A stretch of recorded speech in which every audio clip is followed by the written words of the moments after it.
Hi, everybody. This is Letting Go of the Ideal Child by Tracy McIntosh. This presentation is going to look at the adoptive mom's perspective of grieving the loss of the ideal child. For me, this idea hit home in 2011 when I became a foster parent to 4 siblings who were 6 and under. They say that if you get a child before they're 2 years old, you can reverse the damage done to them in their formative years. That, friends, is wishful thinking. The brain grows so much in the first 2 years of life and in utero that when the damage is done, it's irreversible. My son struggled with this behavior from the start. I will show you a picture of him, but I am going to keep his name out of it. On this slide, you can see the 3 areas I want to address in regard to my son and his behavior and how I've had to let go of the idea of an ideal child. Some days, even with temper tantrums and rage, it's as good as it gets. School was and is still a trigger for my child.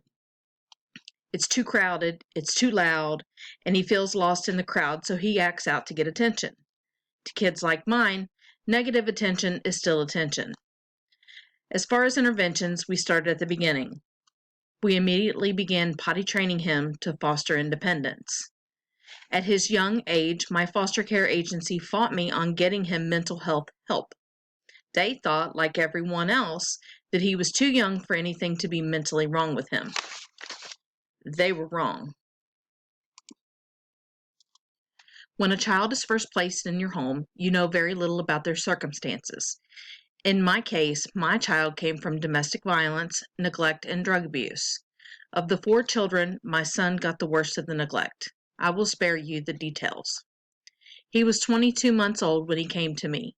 Because he had a younger sister who was 7 months old, I did not see my son as the baby he was. He was a project, and that is meaning only the best of terms. I wanted to see him excel and overcome his first 22 months of life. He'd already had 2 placements prior to being in my home, and I learned through foster care classes that for every placement a child has, they are 6 months behind their peers. My child was subjected to substances in utero, so that made him already behind the 8 ball. By the time he came to me, he was more than a year behind his peers. His behaviors were very hard to understand, and I still struggle with that fact to this day. I struggle every day with the 5 primary stages of grief as defined by Elizabeth Kubler-Ross: denial, anger, bargaining, grief, and acceptance. Some days it's just as good as it's going to get, and that's where the acceptance comes in. But did you know that in 2004, there were over 9 million children in the U.S. with physical, developmental, behavioral, or emotional disabilities requiring some sort of specialized therapy service? My son wasn't born until 2010, so he is not part of that statistic, and I do not have the statistics for it for his time period, but new diagnoses are happening every day. As we learn more about mental health, that number will continue to skyrocket. Parenting a child from a hard place is not easy, and some days it's like opening a box of chocolates. You get your favorites, or you get the kind you spit out and you try again. You always try again. And as I said already, children who are that young have a hard time getting help. I had to appeal to the social worker to have my son seen by a psychiatrist. That finally happened around 3 years old. Think of all that wasted time.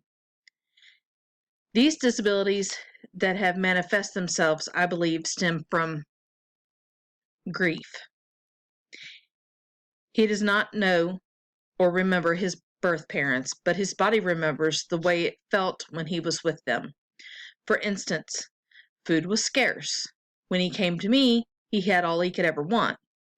He could only eat with a spoon, and he was eating portions the size of a full-grown man.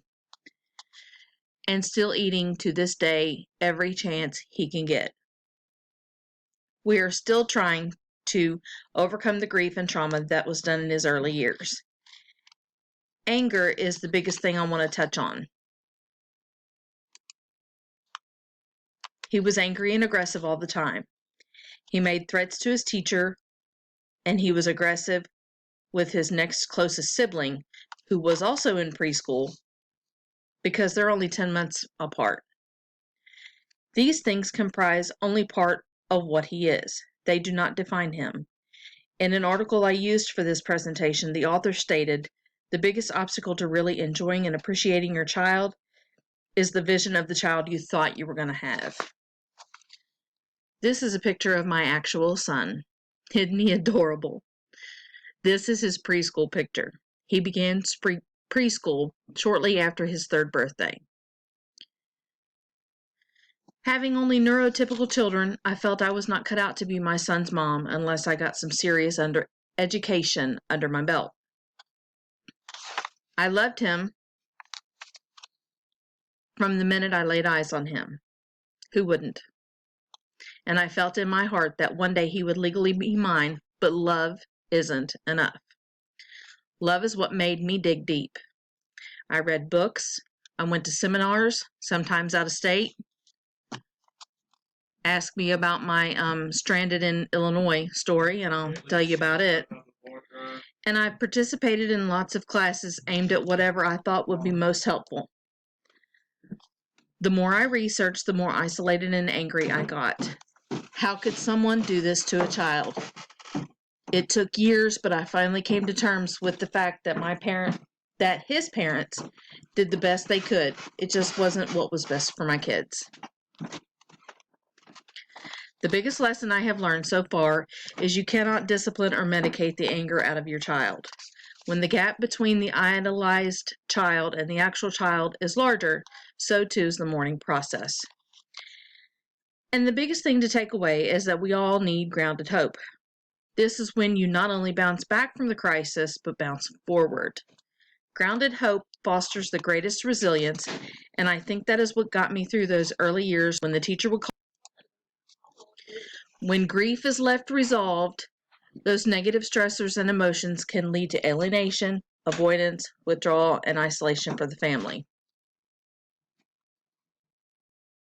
My husband and my kids do not understand why I fight so hard for my son when, in reality, it causes me physical pain. They see people as disposable. I do not.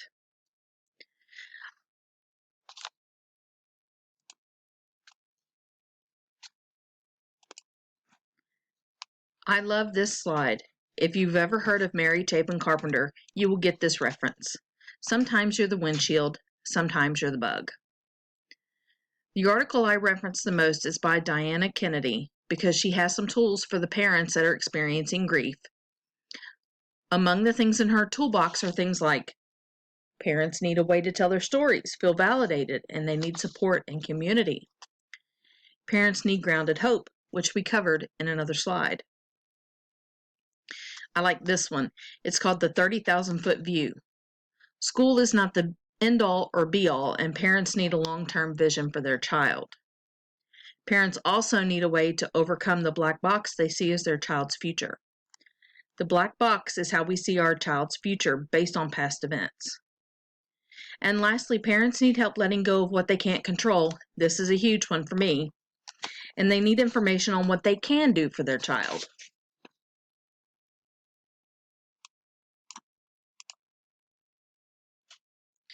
These are resources for parents to utilize in their quest for helping their children to collaborate with other parents and professionals.